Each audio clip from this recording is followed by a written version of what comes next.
You are listening to the Life Coach School podcast with Brooke Castillo, episode number 74. Welcome to the Life Coach School podcast, where it's all about real clients, real problems, and real coaching. And now, your host, Master Coach Instructor, Brooke Castillo. Hey, what's up, everyone? Oh my gosh, I just got back from Lake Tahoe. I went with my best friend in the world, who I've been friends with since high school, which is a long-ass time ago. And we just had the most soul-filled, wonderful, amazing time. I feel completely restored. And I know you guys can relate to that. Like sometimes I don't get to see her very often because she doesn't live really close to me and we don't work together, and she's raising her kids, I'm raising mine. And we all just got together. And typically her son is my godson. So I usually take him to Tahoe and she usually has to work, but she got the time off. So we just had the most amazing time. And I looked at her and I just said, listen to me. I want more of you in my life, period. And so it really encouraged some of the next podcast topics that I'm going to cover about who you want in your life and why, and what certain friendships mean, and how you should put energy into some and not others, and why. And I have some thoughts that I want to share with you all. And I'd love to hear your thoughts too. But in this episode, we are going to talk about indulgent emotions. And we've talked about emotions a lot on the podcast, but it's always nice to review. It's always nice to bring it back around, because even some of my most masterful coaches have a hard time when it comes to remembering that often we want to indulge in emotions that don't serve us. So this is a concept that I came up with recently. So I think I actually, when I first was playing with it, I brought it up on the podcast. But here's, for those of you who don't remember or have no idea what I'm talking about, this is the first podcast. Hi, welcome, write a review. Yeah, by the way, if you haven't written a review, hook me up, right? I hook you guys up all the time. I create content for you. Write me a review, please. Anyway, I digress. Let's bring it back. So an indulgent emotion is an emotion that is comfortable to you. It's something that you dive into more than you would like to, that doesn't give you a result that you want. So, for example, if you think about the model and you remember that your thinking creates your emotion, and that your emotion drives your action, and that your action gives you a result, if you spend a lot of time indulging in emotions that don't serve you, you're going to have results in your life that you don't want. One of the emotions that I've been noticing that people indulge in a lot is doubt. Now, doubt is one of those tricky little emotions that seems like it could be necessary. It seems like it could be useful and protective, and it's not, right? Doubt is one of those things, especially when you're doubting yourself and your own ability. It prevents you from going in the world because it pretends to protect you from fear. It pretends to protect you from harm. But what it does is it just does it ahead of time. So, for example, people will say to me, I don't want to go out there and build my business because I'm afraid I might fail. Right? So they're doubting their own ability. And so what they're doing is they're just failing ahead of time. They're just failing before they have a chance to fail. I have clients that say, I don't want to do that because it'll be too much work. They're doubting their ability to be able to do the work with ease, right? And so they are putting themselves in the failure place. They're putting themselves in the I can't do it space without even giving themselves a chance. Another indulgent emotion that I've been seeing a lot of lately is comfort. And it's the kind of thing that people will say to me is self-care. They'll say, I want to be in this space of familiarity and comfort because I don't want to be feeling uncomfortable at all. And I was just talking to someone the other day and I said, I think our ability to succeed is in direct proportion to our ability to be uncomfortable, which I think is kind of a bummer. But if you've listened to this podcast, you know that evolving, right? Our ability to evolve and go to the next level and grow requires us to be in the unfamiliar. So think about that. Think about if you're going to become more of who you are, if you're going to change, it is by definition going to be unfamiliar. And for most of us, when we're in an unfamiliar space, we are uncomfortable. So I'll have people try things that will make them feel very uncomfortable because of the way they're thinking about them. And so then they will decide that they no longer want to do that because they don't want to be uncomfortable. So I want you guys to think about that for just a minute. I want you to think about what it would be like to have a willingness to be uncomfortable. And one of the reasons why I talk about emotions as being indulgent is it's, everything for me when it comes to life coaching revolves around this idea that everything's related to weight loss. And so when we indulge in food and we indulge in eating Oreos, when we know that that's not what we ultimately want to do with our lives, it's very similar to indulging in emotions that we know aren't going to serve us. And a lot of times we want to indulge in comfort, the emotion of comfort. And one of the ways that we do that is by overeating or over drinking or oversleeping, or for some of us, it's even overworking. We feel comfortable when we are constantly overworking.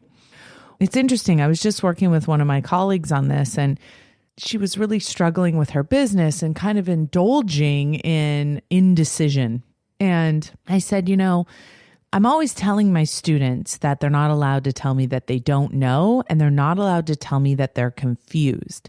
They can tell me that they're finding an answer, that they're seeking a solution, that they're working on understanding something, but saying I don't know and saying I'm confused is very indulgent. It's a way of not taking action. It's a way of confusion, indulging in the emotion of confusion. And I do like to talk about it as an emotion, serves no purpose. It doesn't help you. All it does is stall you out. So people will come to me and they say, I don't know what I want to do with my life. I don't know what I should do with my business. I don't know how to pick a target market. I don't know how to do this. And what I'll say to them is, how, right? If I ask you how to do something, you could give me the steps. But you're saying that you don't know how for a reason. What is that reason? Why are you indulging in confusion? Why are you indulging in indecision? Why are you indulging in what I call I don't know energy? It's not serving you. And most people are indulging in those kind of emotions because of the doubt, right? And feeling like that it's somehow protective. It's not as likely for someone to say to me, I'm afraid of doing this. I'm afraid of failing. I'm afraid of becoming more of who I am. Most people don't really look into those emotions because there's something about those that seem healable and solvable. When you're in confusion, it's a more indulgent, lighter space to be in, right? Instead of feeling fear. And so you kind of know when you're indulging in an emotion because there's no traction, there's no growth, there's no movement, but there's also no real negativity, right? It's not like you're feeling angry or afraid or upset about it. You're just kind of moving along with this energy of, it's like a low buzz, right? It's kind of like, zzz. It's like indulging in food all day long. It's not like you're binging. It's not like you're completely overdoing it. You're just kind of indulging all day long, just a little here, a little there, a little here. And that's what most people do. And then they figure out 2 years later that they haven't created anything they wanted to create because they've been confused or they've been busy. Yeah? You guys know what I'm talking about there? A lot of times I'll talk to a client who will tell me that they're too busy to do anything. And I like to think of that as an emotion of buzz, right? The busy buzz is you just feel busy, right? And so many of us indulge in the idea of that I'm busy, that's the thought. And then we feel that familiar buzz of, well, I can't take any risks right now because I'm too busy. I can't sit down and really get any creative work done because I'm too busy. I'm too busy running around, right? So notice, what does that emotion feel like to you? Another one that a lot of people indulge in is tired, exhausted. Right? Now, I think that there is a huge wave of self-pity, which is another indulgent emotion, that is going around when people are constantly referring to themselves as exhausted and tired. I say to most of my students, listen to me, you could do twice as much work as you're doing now, right? I'm not one that's like, hey, take a rest, take a load off, sit back and relax. Now, it doesn't mean that there aren't some people that are overworking themselves, because they definitely are, and they're hustling and they're pushing too hard. Definitely, for sure. But most people that I deal with are not overworking themselves. They are indulging in I'm so busy and I'm so exhausted energy as an excuse not to show up in their lives. And so I really want to make it clear that I'm on to you if that's you. I know you're not that busy. And one of my girlfriends was telling me that she went through and did like a time journal of what she's been doing in her life and how she's been spending her time. And this is a very accomplished woman that's done a lot of amazing things in her life. And when I asked her about this, she said, you know, what I figured out was that I was spending a lot of time wasting time. I was like, really? I was so surprised to hear that from her. And one of the things that she said is, she goes, I spend a ridiculous amount of time scrolling through Facebook. And that's my way of burning up time and then saying I'm too busy to do the stuff that really matters to me. Right? I just don't have as many hours in the day when I'm doing that. And so that's a way for you to kind of see, like, are you indulging in that energy? When you really look at your life and you look at the amount of time you have, what are you spending it doing? Are you spending it feeling busy, or are you genuinely accomplishing a lot? Right? Because there's a difference. I talk about this with my husband, Chris, a lot of the time, because he's always talking about how busy he is. And I tell him, you know, I don't think that's a useful sentence. I don't think that it creates a positive emotion when you say that, unless you're trying to indulge in it as an excuse for not doing something else. I tried to, you know, we sat down and I kind of said to him, like, look at everything you've accomplished. Like, look at everything you've done. Why can't it be I've accomplished so much today instead of I was so busy today? Notice how those feel so different. Right? And same with tired. Oh, I'm so tired. I'm so exhausted. So many of us need to distinguish between the tired feeling we create with our brain because of how we think about our lives versus that amazing feeling of tired we have after a day of really kicking ass. I want you guys to think about that for a minute. There's the tired that you have from busying your brain and from worrying and from doubting and from creating confusion and disorganization. And then there's the tired that you feel when you've really taken care of some business. You guys know that's a very different kind of tired. And it's a good tired, and you don't complain about it. You like love it, right? You're like, I killed it today. Instead of, oh, I'm so tired, that's why I didn't get that done. Oh, I'm so busy. We create those excuses for ourselves, right? Now, another emotion that I think is really important for us to acknowledge, that is one that is sneaky, right, is the emotion of procrastination. Now, I know that some of you will say, wait, procrastination isn't an emotion, it's an action. But I've been working with some people recently, and it's a powerful word to use as an emotion because the actual emotion is harder to identify. And so I want you guys to play along with me for just a minute here. If you think about how you feel when you're procrastinating, how would you define it? Is it fear? Is it unconsciousness? What is it, right?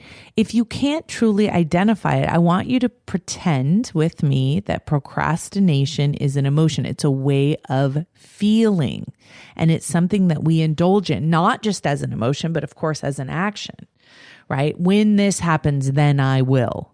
That creates that feeling of procrastination, of delay, of pause. And we tell ourselves, oh, we're just going to put that on the back burner. Now, I want you guys to think about this. When you put something on the back burner, when you don't do it, there's that immediate hit of kind of relief, like, oh, I'm just not going to do that now, right? It's just like that indulgence of grabbing a cookie, right? And in that immediate moment, it's like, oh, that's yummy, right? Ooh, that's good. So I'm not going to do that now. I'm going to put that on the back burner. That gives me a moment of delay, right? A moment of procrastination. It feels good. Okay. So I want you guys to notice when you're doing that, when you're feeling that and how indulgent that is, right? There's a reason why we indulge in emotion, right? There's a benefit. There's a payoff to us. There's a payoff for us to indulge in not moving forward and not being uncomfortable, right? It's that momentary relief we get in the indulgence. Okay. So even though it may sound like a negative emotion, it's something that is feeling familiar to us.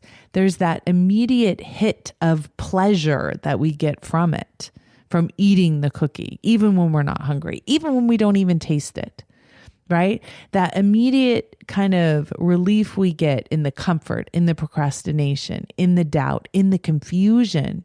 It's so much easier to be confused than it is to be afraid for people, right? They'd rather indulge in that emotion. So it's really important to recognize where you are indulging. And one of the things that I want you to do that I think is a really powerful thing to do that I have most of my students do is evaluate what their top 3 emotions are on a daily basis. What are the feelings that you're thinking and creating in your life all day long? And how many times a day are you indulging in an emotion that doesn't serve you? Okay. So if you keep track, let's just throughout your day, you ask yourself, what am I feeling right now? What am I feeling right now?